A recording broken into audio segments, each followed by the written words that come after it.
Une fuite d'emails montre qu'Elon Musk souhaite que la qualité de la construction du Cybertruck ait une précision au micron. Bon, ça n'a pas l'air d'être le cas du coup.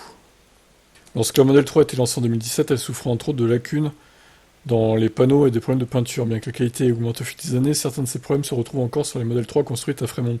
Ces problèmes se sont poursuivis avec le lancement du Model Y en 2021, le SUV électrique souffrant de bon nombre de mêmes problèmes que son petit frère. Maintenant que le Cybertruck approche, Musk ne veut pas que le Cybertruck connaisse le même sort. L'email a été divulgué pour la première fois ce matin sur un réseau social chinois au nom imprononçable. Le site d'Arrive Tesla n'en a pas fait état immédiatement car ils n'étaient pas sûrs de l'authenticité, mais ils ont pu vérifier la source. Dans l'email, Musk explique que les problèmes de qualité seront exacerbés par le métal brillant, avec des bords principalement droits, du Cybertruck. Pour s'assurer que la qualité de fabrication du Cybertruck répond à ces normes, Musk poursuit en expliquant que toutes les dimensions des pièces doivent être à la troisième décimale en millimètres et la tolérance doit être spécifiée au micron à un chiffre. Musk compare ensuite le problème aux Lego et aux canettes de soda. L'email semble avoir été envoyé juste avant que Musk n'emmène un Cybertruck candidat à la production faire un tour à Giga Texas. Lorsqu'on lui a demandé sur X quand nous pourrions en savoir plus sur les prix finaux, il a répondu que les informations seraient publiées lorsqu'il serait prêt à le faire.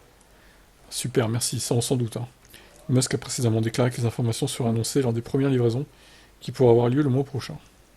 Ben ça c'est un concept étonnant de divulguer le prix de la bête lors de la première livraison, quoi. Donc le gars il va être livré, il sait même pas combien coûte la voiture au final. C'est un concept, hein. Bon, j'exagère un peu le trait, mais bon, je trouve que c'est un peu abusé quand même, les méthodes là.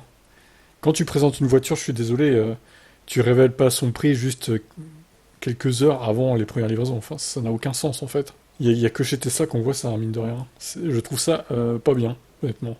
Quant à la précision et aux finitions, bah, c'est important hein, que les véhicules soient bien finis, effectivement.